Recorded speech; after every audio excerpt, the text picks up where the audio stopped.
Before this guy came on set, Charlie, some rap lines this guy the boss for back. Myself, I asked myself, say, so tomorrow if we hear say this guy they collect 200,000, 500,000, $1 million, we go talk say pass somewhere or no pass somewhere. Well, he's also part of the artists that were featured on the Accra Invasion project, and like I promised you, the series continues where I sit down with all these top stars that were featured on the project for them to come and tell us their story, like all the things that they felt during the process and all of that. You know, so many people have different opinions, varied opinions about the whole project and how it is going to even come out and whether or not it is even going to come out, even after the video shoot. But then, I have with me boy Cray, me, it is out of this project that I actually saw him for the first time. I've seen him from afar. My brother Eric Tosca had even showed his picture to me, but let me share another. Through this particular project, I was able to meet him for the first time.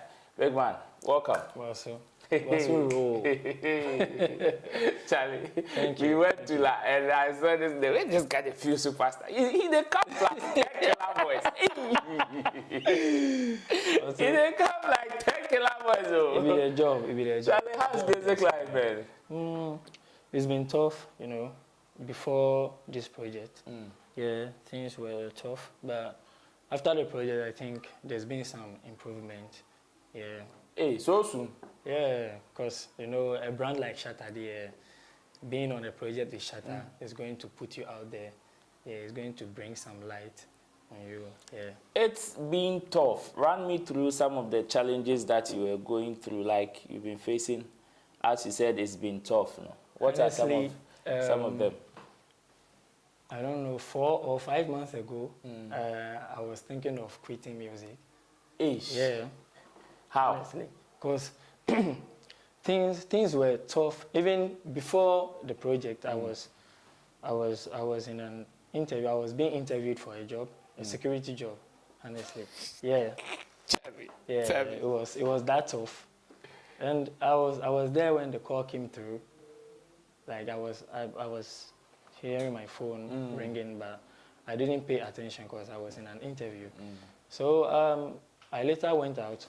I called the number back. It was Niayi, Ridwan. And before that, I've seen him post videos on TikTok. Those videos. Yeah, and trying to get Shatta's attention. Yeah, so I called him back, and he told me that we are meeting some flex tomorrow regarding the Accra Invasion project. I was like, wow. Yeah, I didn't know this was going to happen. I saw the video. I even shared the video, but I wasn't expecting a response that soon. Yeah, so I spoke to him and I told him where I was at the moment. It was like, bro, this is a lifetime opportunity. You have to make a decision now. And for me, I would love you to be at the meeting tomorrow.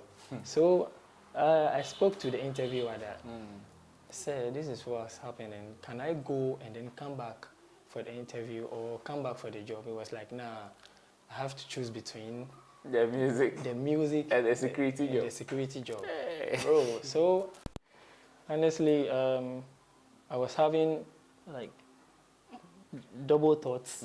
Yeah, I was thinking too much about it, and then I had to call some people that I trust. Yeah, and then ask for their opinion on the matter at hand. So they were all like, bro, you've been doing this for the past 10 years or so, and this can be your breakthrough. Okay. So we would all advise you to just go to the meeting, and then whatever that comes out of it, then we can continue from there. So I went for the meeting, and then here we are, and I haven't regretted at all going for this meeting, because this has really put me out there. Now I see how people treat me, how people talk to me, and I feel special now. Yeah. But run me through some of the experiences. I mean, when people talk about the fact that, okay, it was tough, it was difficult, it was hard, I ask myself, it will be everybody and the kind of experience they have. Yeah. Some people have some specific experience that they will never forget. Yeah. You have one? Yeah, during the project. Yeah. No, not the project. Like, I mean, before the project, some of the things, some of the hard experiences you went through. Yeah, I had to follow some people, some big dogs that I believed could help me, could help my career. So it was tough. I was sleeping in studios. I was trying to learn because with music, you can't just put anything out there. You have to learn. You have to be there. And with music, you have to learn every day because day in, day out, it's evolving. There are new things coming up. You have to learn. So I was learning from the big dogs, and it got to a time I was like, nah, I don't think this is going to work for me because people that I grew up with were all doing well. Things were going on smoothly for them, I believe. And I just look at myself like, I chose this path and here I am struggling. Should I just quit and focus on something else? Because I've seen people do that and it worked for them. So I was like, nah, maybe this is not for me. It happens like that. This is not for me. So I would have to just focus on something else and see if there's going to be some better outcome. Yeah. And the security. But then, before you guys went into the house to record and everything, yes, probably you've not met Shatta Wale in person before. No, never. I've been to a couple of his shows. I've seen him from afar, but I haven't got like the perception before and during the time that you met him. How is it? About him? About him, yes. Yeah, I've been a Ghana boy too. I've always admired him. I've admired whatever he was doing. I think he fights for people like us. Yeah, because his music is also inspirational. I listen to him more. I watch his live videos and all that. I learn a thing or two from him, and he made me believe that music is a whole business that you have to take very serious. Okay. Yeah, and you would need all the energy for music because it's not easy. There are about like 1,000 people out there doing the same thing that you are doing. I tell you. Yeah. So it's not a path that you could just be there or slow down. You have to go all out, and that is something that I learned from Shatta. In the house, the experience, meeting your colleagues, and also the top down there. Yeah. Were you nervous, pressured to deliver? Honestly, I was nervous, but I was relieved when I met some of my boys there. Blackhead, Papillon Blood. I've heard of Zico, but I've never met him in person.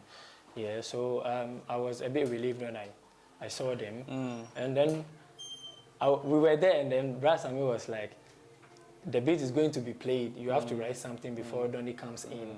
And at the point, it was like, whatever that you've written so far, you just have to come and deliver so that they'll examine it and see if there are some changes. They would have to make you would want to make and all that.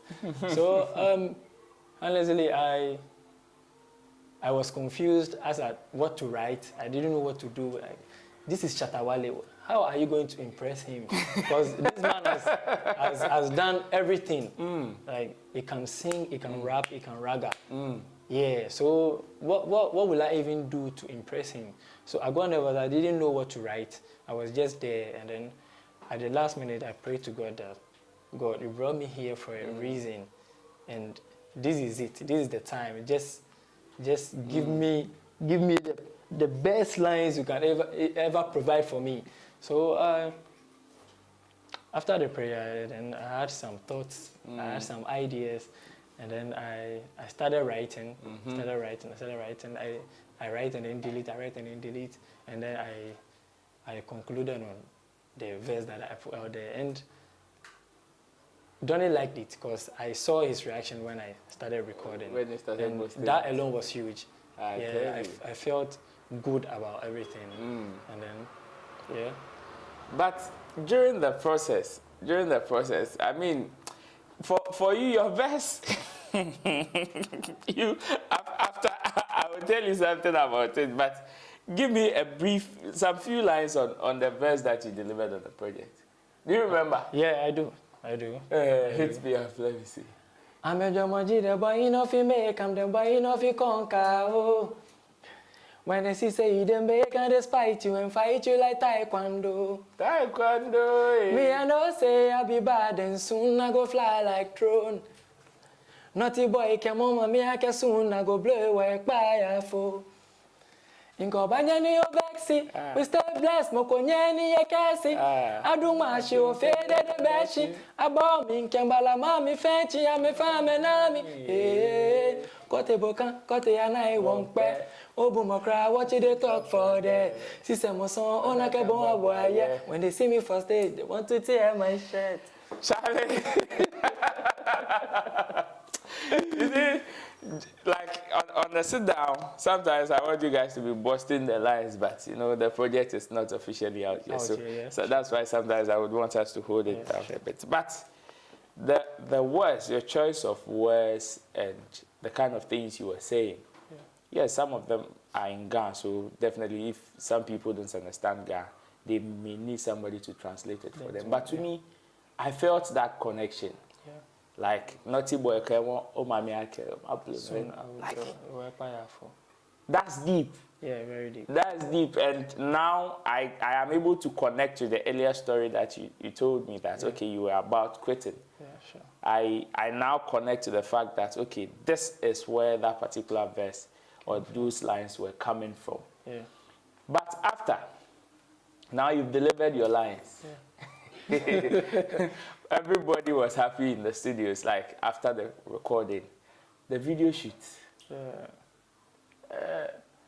Charlie, we came there. Where is Boy Cray? And you see Boy Cray coming from that side with 99 others. A whole legion. Somebody that you stop the music. Now you get battalions like that. Yeah, because of Donny. Thanks to Donny. Shatta, yeah, he made it possible, and before the shoot, like the preparations alone, it wasn't easy at all. You know, Brass and me kept us on our toes.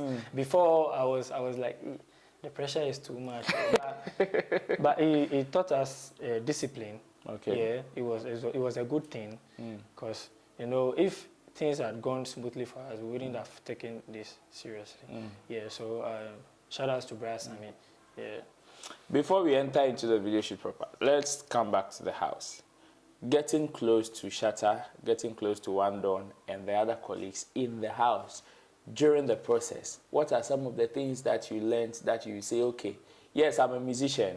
I've been in the system for quite some time, but this is a new environment and this is what I'm taking home. What are some of the things that you learned from there? Yeah, you know, we are all unique in our own ways. Sure. So I learned something from the guys, and one thing I took home was unity. Yeah, you can't do it alone. Yeah, and that was what Donny said. Music is not just a one-man business. You need people. He even said that some of his songs he gets inspirations from the guys around him. Sure. Yeah. So yeah, I learned from the other guys too, and I saw the other guys trying to help each other put lyrics together so that we would all come up with nice vibes and all that. And it was nice. It was beautiful to see all that. Yeah. Now, into the video shoot. For Black Kid and some other guys, I think Shatonzi also told me that when he announced, when they put out flyers, that Shatta is coming to our hoods to shoot the part of the video. Some people doubted. Was it same with you? Yeah, it was same. I personally went to these fan clubs in Nabadi. I invited some people, and they didn't believe that Shatta would really come, so they didn't show up. Yeah, they didn't show up, and when you know it rained on that day. On that day, yeah, when the club, they don't believe this is going to happen. So I got scared at the point that it would just be me and Shatta shooting a video, because you know the crowd has to be there. Yeah, you know the how do I put it? The ambience also counts. So I prayed to God, God, please Stop this rain. stop this rain. Don't disappoint me. This is my big day, please. And you know, everything went on well, and I give thanks to God for that. Yeah. Black Kid says that after the video shoot, he cannot go and buy his favorite watch anymore. In fact, for him, he's 10 superstar now. Now he will be in the house and order the watch from the water side, and they'll come and deliver. You know, I had this interview with Kwesiama. Oh yeah, Kwesiama. Yeah. So after the interview, I picked a Trotsky. I was on my way home, and this guy saw me. This Momo merchant saw me. He was like, "Yo, Charlie, you have a video with Shatta. What are you doing in a Trotsky?" So I had to beg the guy. The way he was shouting on top of his voice, I had to beg him, bro. Like, all the passengers were looking at me like, "Yo." So this also come with like a lot of pressure. Yeah, you can't do the things you used to do anymore. Now your appearance matters. The way you move, the way you talk, everything has to change. Wow. Yeah, and it's a good thing, right? It's a good thing. Of course, Yeah, it's for me. Fame comes in different ways. Yeah. Somebody will tell you fame is like a drug. Yeah. That's what one don will say. It depends on how you manage it. Yeah, sure. If you're able to use it well, if you are not well and you're able to take the medicine, of course it will help you. Yeah. You will get healed. Yeah, but true. if you OD on it, then now and they go junkie for street. That's how it is. Yeah, true. But true. now tell me, before we wrap up, what's up next with Boy Cray? Yeah. Now with the music, you know, stop. Where you say now, there, forever and ever. All out, yeah. And I'm trying to work on more singles and put them out. You know, after the project, you have to put your own work out there for people to see that you are a serious artist. They would know that you are still working. Okay. It's not just after a project then you will be there relaxing. Yeah, you have to put things out there for people to see how serious you are.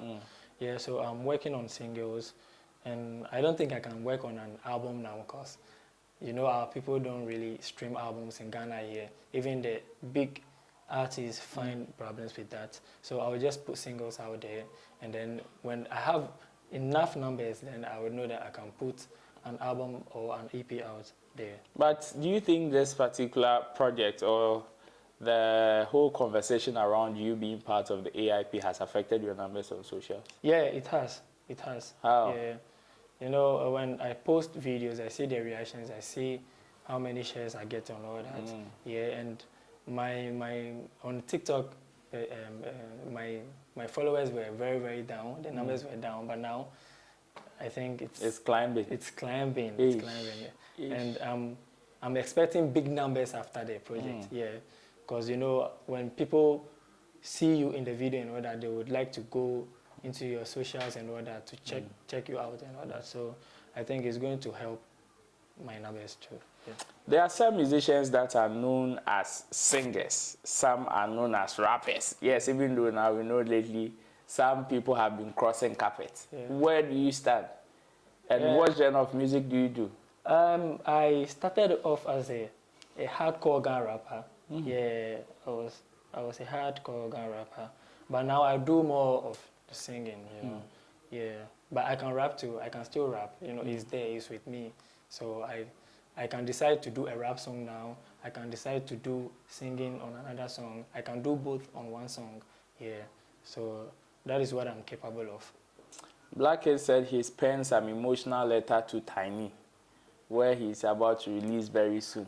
And it is because he feels the gun rap thing is on the low lately, or it's down. It's down, yeah. It's down. Do you share the same view? Yeah, it is down. And that was one of the reasons I started this whole thing. I saw people doing tree music. I beat them. I said, why can't I do this in Ghana? Why can't we also be there? Because when you come to the Ghana communities, you would meet lots of talents there, but it's like people don't really pay attention to the Ghana artists.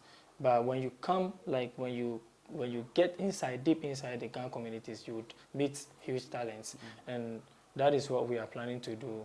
We are planning to project the Ghana music to the world, yeah, because we have talents there. You know, Black Kid is killing it. Look at Papillon Blood, we are all killing it. Yeah, so we have talent. So I would just urge the world to pay attention to us. Yeah. Exclusive conversation with Boy Cray, who represents La.